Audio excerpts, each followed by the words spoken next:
Hey guys, how's it going? Hopefully good. Today we're back in Minecraft, and I have something that is quite cool to show you. I think if you ever have made a map or are making a map, you'll find this pretty handy.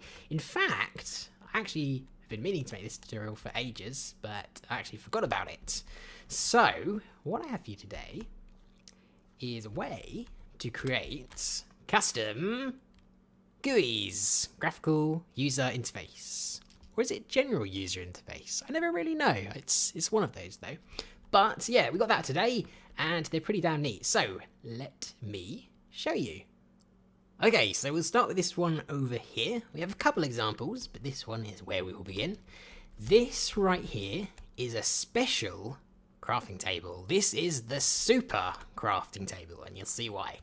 So, I've seen quite a few examples where people try to create custom crafters, often with something like a dispenser or a dropper, where they'll just use that as the crafting grid, which is pretty neat, but I wanted to make something a little bit bigger.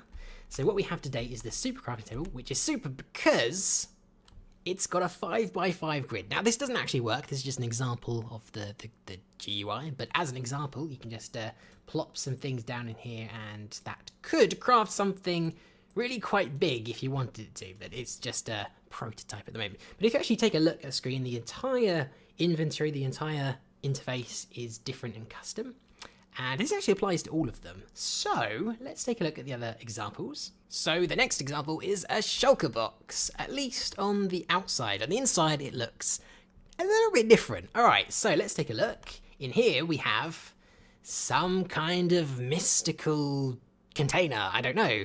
I can't really read the language, but again, this is completely different from before.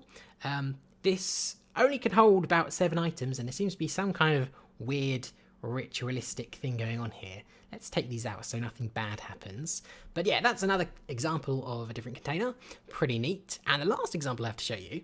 So this next one is pretty interesting. Now, of course, this is to create custom GUIs, and that's, not just limited to containers and custom crafters or anything. You can really make anything you like, anything you put your mind to, you can probably make. This is very, very flexible.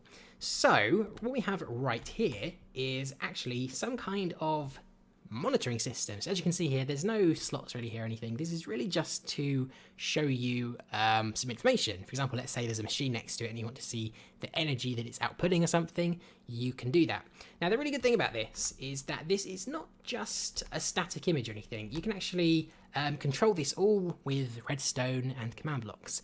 For example, as you can see right here, it is now updating. So like I said, this isn't just a static image or anything. This is pretty dynamic. You can create some pretty rich displays if you want to. You can go as complex or as simple as you want, but stuff like this is possible. This is all controllable with redstone, command blocks, or anything, and you can really make anything you like. So how does all of this work? Now, as always, it's pretty simple, so allow me to explain.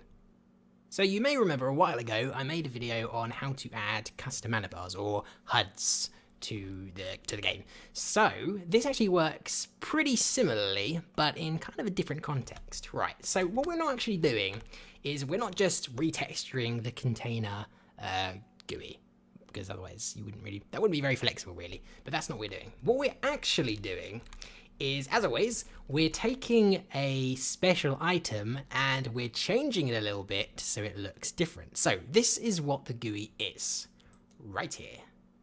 This may look like a bit of a glitch, but what this actually is a diamond hoe, if I can find it in here. There we go. So this is a diamond hoe that's been retextured to hell and back, and now it looks like this. Now you'll see that we actually have 2 pieces. So we've got this one down here, and we've also got this one over here. So 2 pieces, one for the inventory, one for the container. So what we do is we take these 2 pieces, like so, and what we do is we actually put them in the container, and we place them, where are you? Right here. And we take this one right here, and place like that, and they slot in perfectly to display something else. So this is pretty easy to do, although this is quite tricky to fine-tune. Obviously, this has to be pixel perfect, and there's a couple issues as well. So if we take a look, you'll see that this is the item before I've warped it, and you'll see that where there is overlap, you can't see the other items in the inventory, they hide behind it. So you actually have to move it very, very, very precisely so that the other items show through. And that's kind of tricky to do.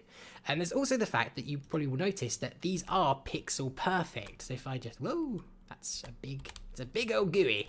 If you actually take another look in here, you'll see that these are pixel perfect. If I move this around like there, you'll see that everything is as it should be. They're not like, it's not like warped or anything. And that's quite tricky to do.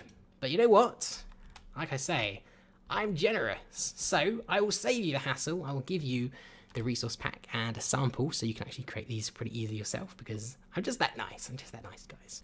But anyway, guys, that is pretty much all there is to it. It's pretty simple, but it's pretty effective as well. I think it's pretty cool. I do hope you enjoyed this video, guys. If you did, a like is, of course, always much appreciated. Subscribe if you're not already. Thank you very much for watching, and I'll see you next time.